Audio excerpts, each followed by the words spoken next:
तो study art के इस यूट्यूब प्लेटफॉर्म पर आप सभी का एक बार फिर से स्वागत है। ये जो सफलता है ना, सफलता वक्त मांगता है। और याद रखिएगा, अफवाहों की बाज़ार गर्म है, खुद पे यकीन बनाए रखिए। जिस दिन आपका कॉन्फिडेंस लूज हो जाएगा, यकीन मानिए जिस तरह से चीनी फेंक देने से चींटियाँ चारों तरफ से आकर के उस दाने को नोच के खा जाती है, उसी प्रकार से आप एक गलती करने से ही आपका जो समाज है वह गिद्ध दृष्टि लगाए बैठा है। आपके एक गलती को बहुत बारीकियों से एनालिसिस किया जाएगा और जिस प्रकार से उस दाना, जो चीनी का दाना या गुड़ का दाना या मीठा जो होता है, उसको चीनी नोच नोच के खा जाती है। यही कुछ हमारे व्यवहारिक जीवन में भी देखने को मिलता है। ये किताब जो होती है ना, बहुत बढ़िया बढ़िया बातें लिखा रहता है, लेकिन सबसे ज़्यादा व्यभिचार या सबसे ज़्यादा कहें तो अफवाह जो होता है वह पढ़े लिखे कम्युनिटी के ही द्वारा किया जाता है। तो इसीलिए अच्छा से अच्छा चीज़ और बुरा से बुरा चीज़ कहाँ लाइज करता है, तो जहाँ पे तर्क और वितर्क होता है वहीं लाइज करता है। हमारे राष्ट्रपिता गांधी जी ने एक बात कहे थे, उनका कहना था कि पढ़े लिखे आदमी में हर एक वह अच्छा गुण होता है जो एक अच्छा स्वस्थ समाज का निर्माण करता है, लेकिन जो सबसे बड़ा डिमेरिट होता है ना, उसमें क्या होता है, पढ़ने लिखने के बाद स्वार्थ आ जाता है। और खैर ये आना भी चाहिए, कोई बुरा बात नहीं है, क्योंकि जीवन के एक लंबा सफ़र, जवानी का वो बहुत बड़ा पड़ाव जो है, हम कुछ अपने में खर्च करते हैं, तो जब इससे निवृत्त होते हैं तो ऑब्वियस सी बात है उस कमी को पूरा करने का मानव मस्तिष्क, मानव मन, मानव हृदय ज़रूर ही करता है। मैं आप लोगों के सामने आज बात करने जा रहा हूँ सफलता की, उस पैदान को हम कैसे पकड़ें जहाँ से जा कर के आपको मान सम्मान शोहरत हर एक चीज़, ईच एंड एवरीथिंग आपको बस एक रिजल्ट ले आने पर ही मिल जाता है। बाबू बहुत बढ़िया बढ़िया बात हर एक जगह मिल जाएगा, लेकिन व्यवहारिक धरातल पर वही आपको बता पाएगा जो जीवन के हर एक पड़ाव से गुजरा है और असफलता का स्वाद वो चखा हुआ है। तो सफलता और असफलता ये आपके व्यक्तित्व पे निर्भर करता है। एक बहुत बढ़िया शेर है, अगर मान ले तो हार है, ठान ले तो जीत है। आप में कितना ज़िद्दी पाना है, आप कितना खुद को डिटरमाइंडेड हैं, आप कितना खुद को कॉन्फिडेंट हैं और कितना आप अपने में खुद को प्रिजर्वेंस करते हैं, खुद को आप उस चीज़ के काबिल समझ पाते हैं, यही है सफलता का मूल मंत्र। अब मान लीजिए जैसे अभी AEDO का एग्ज़ाम है, ठीक। अब कई लोग बहुत बढ़िया तैयारी के बाद भी फेल हो जाएंगे। हमारे कई ऐसे मित्र हैं, उनका तैयारी बहुत बढ़िया है, बार बार UPSC और BPSC का हमारे साथ मेंस भी लिखे हैं, लेकिन पता है प्रॉब्लम कहाँ आता है, उसको कॉन्फिडेंस ही नहीं आ रहा है कि भाई साहब एग्ज़ाम को टैगल कैसे किया जाए। PT पास कर जाते हैं, कई बार मेंस में रुक जाते हैं, एक बार वो इंटरव्यू दिए, उसको नंबर ही, नर्वसनेस हो गए बोर्ड के सामने जा कर के। तो ये सब क्या होता है ना, जैसे अभी AEDO का एग्ज़ाम है, उसमें क्या है ना, 1/3 निगेटिव है।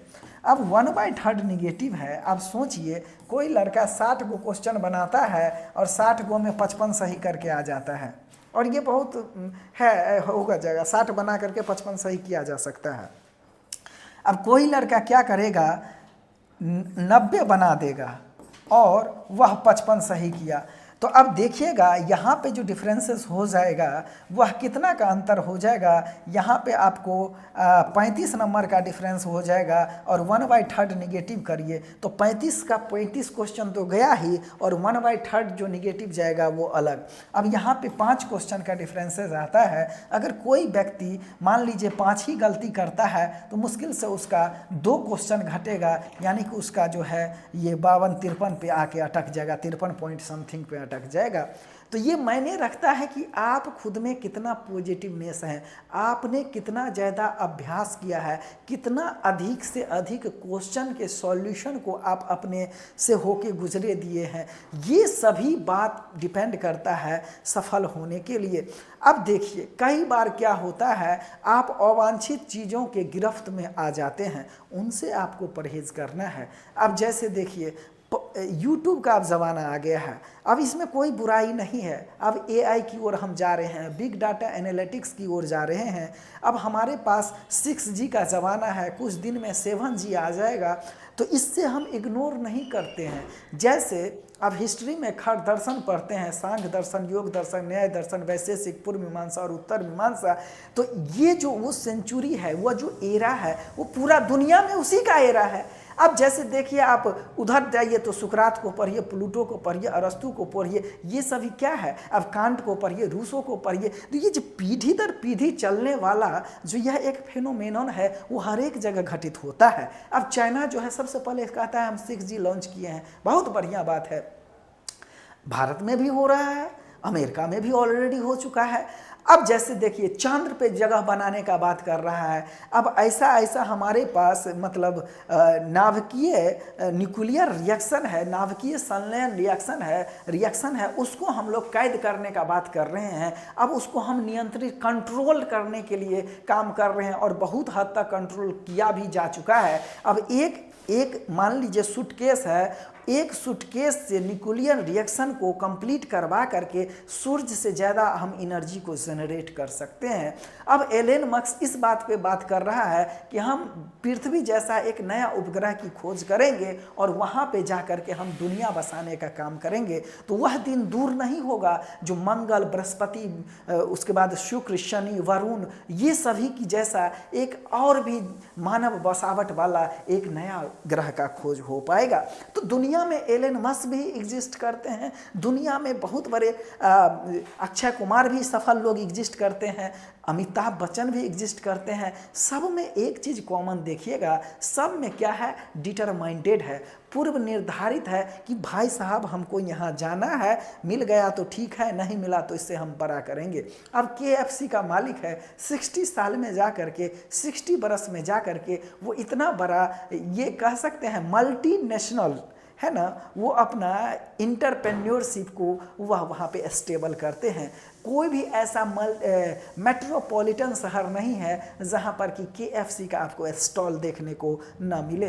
तो जीवन में पढ़ाई भी क्या है, यह एक स्थिरता के साथ चलने वाला बहुत ही इज्जतदार काम है। इस काम को आप जितना आप डिटरमाइंडेड होके कीजिएगा, लक्ष्य ओरिएंटेड होके कीजिएगा, टारगेट ओरिएंटेड होके इसको कीजिएगा, और इसको जस्ट एक काम के रूप में लीजिए। बहुत ज़्यादा इसमें आसक्त होने की ज़रूरत नहीं है। अब ये क्या है ना, जो कोई भी तैयारी करता है अमूमन 30 के अंदर ही होता है, और यकीन मानिए आसक्ति 19 के बाद और 30 से पहले भरपूर भरी रहती है, कूट कूट के भरी रहती है, नस नस में भरी रहती है। होता क्या है, होता है चूँकि हमारा बॉडी में बहुत सारा केमिकल रिएक्शन होता है। अब हमारा बॉडी में देखिएगा, मुंह में ही एंजाइम है, लाइपेज है, एमाइलेज है, ट्रिप्सिन है, ये सभी क्या है, एमाइलेज है। अब ये एंजाइम है, ये एंजाइम क्या करता है, जैसे ही कोई मुंह में जाता है कीड़ा उसको गला पचा देता है, एमाइलेज करने का काम करता है। तो बहुत सारा एंजाइम हमारे बॉडी से निकलता है। अब जैसे देखिए, कोई लड़की देखते हैं तो हैप्पी हैप्पी वाला एंजाइम रिलीज होता है, पूरा नस एकदम कड़ा हो जाता है। क्यों भाई, ऐसा होता क्यों है? तो ये हमारा बॉडी है, हमारा मानव मस्तिष्क है, इसको हम इग्नोर नहीं कर सकते हैं। अगर यकीन मानिए जिसमें ये नहीं हो रहा है उसको डॉक्टर से सलाह लेने की ज़रूरत है। तो होना लाजमी है, लेकिन ज्ञान ही वह बंधन है जिसको आप बांध करके, मस्तिष्क को एकाग्र करके आप इन सभी से विजित हो पाते हैं। क्या गौतम बुद्ध के पास पैसा नहीं था? गौतम बुद्ध के पास साम्राज्य नहीं था? महावीर स्वामी क्या गरीब का बेटा थे? नहीं न थे। ये सभी राजकुल से बिलोंग करते थे, राज परिवार से बिलोंग करते थे, अच्छा खासा जिंदगी चल रहा था। उसके बावजूद भी इन्होंने उस मार्ग को चुना, सत्संगति के मार्ग को चुना, और चुन करके दुनिया को एक नया दिशा देने का काम किया। यही कारण है कि इन्हें लाइट ऑफ एशिया कहा जाता है, UPSC, BPSC। और हमको नहीं लगता है कि कोई भी ऐसा एग्ज़ाम हो जहां से कि गौतम बुद्ध से क्वेश्चन ना पूछे जाता हो। जब हम 6th सेंचुरी का बात करते हैं तो 63 संप्रदायों का उदय होता है। उस 63 संप्रदायों में से बौद्ध और जैन जो है इंटरनेशनल ख्याति को प्राप्त करते हैं, और जैन से ज़्यादा इसका रेलिवेंस आज हमको देखने को मिलता है। बर्मा हो गया, फिलीपींस हो गया, मलाया हो गया, इंडोनेशिया हो गया, थाईलैंड हो गया, कंबोडिया हो गया, चाइना हो गया, इन सभी देशों में आज भी हम देखते हैं कि बौद्ध धर्म का बहुत बड़े पैमाना पे एग्जिस्टेंस वहाँ पे देखने को मिलता है। जब हमारा मतलब पूर्वी एशिया के साथ संबंध का हम बात करते हैं, जब हम अपने पड़ोसी मुल्कों से बात करते हैं, अब नेपाल से ही बात हो, चाहे इंडोनेशिया से हो, मलेशिया से हो, बर्मा से हो, थाईलैंड से हो, कंबोडिया से हो, सिंगापुर से हो, तो हम कहीं ना कहीं बौद्ध धर्म को केंद्र में रखते हैं। हम ये नहीं कहते हैं जय सिया राम, जय सीताराम, जय श्री कृष्ण, नहीं, हम गौतम बुद्ध को आगे फोटो रखते हैं। क्यों? क्योंकि गौतम बुद्ध का श्री राम से ज़्यादा रिलेवेंस है। श्री राम हिंदू धर्म के एक बहुत ही बड़ा इपिक है, उसको हम सभी पूजते हैं, लेकिन गौतम बुद्ध का इंटरनेशनल रेलिवेंस है। ये कैसे हुआ बाबू? ये सत्संगति से हुआ, सतमार्ग से हुआ। आपने जो एक बार डिसीजन ले लिया उसको यथासंभव करने का प्रयास कीजिए। जीत गए तो बहुत बढ़िया बात, हार गए तो अनुभव मिलेगा, और उस अनुभव के बदौलत आप जीवन में बहुत से बड़ी ऊंचाइयों को आप छू सकते हैं। ऐसा थोड़ी है कि ये अमिताभ बच्चन यूपीएससी की तैयारी नहीं किए थे, वो भी दिल्ली के गलियों में भटके थे, ठीक ना।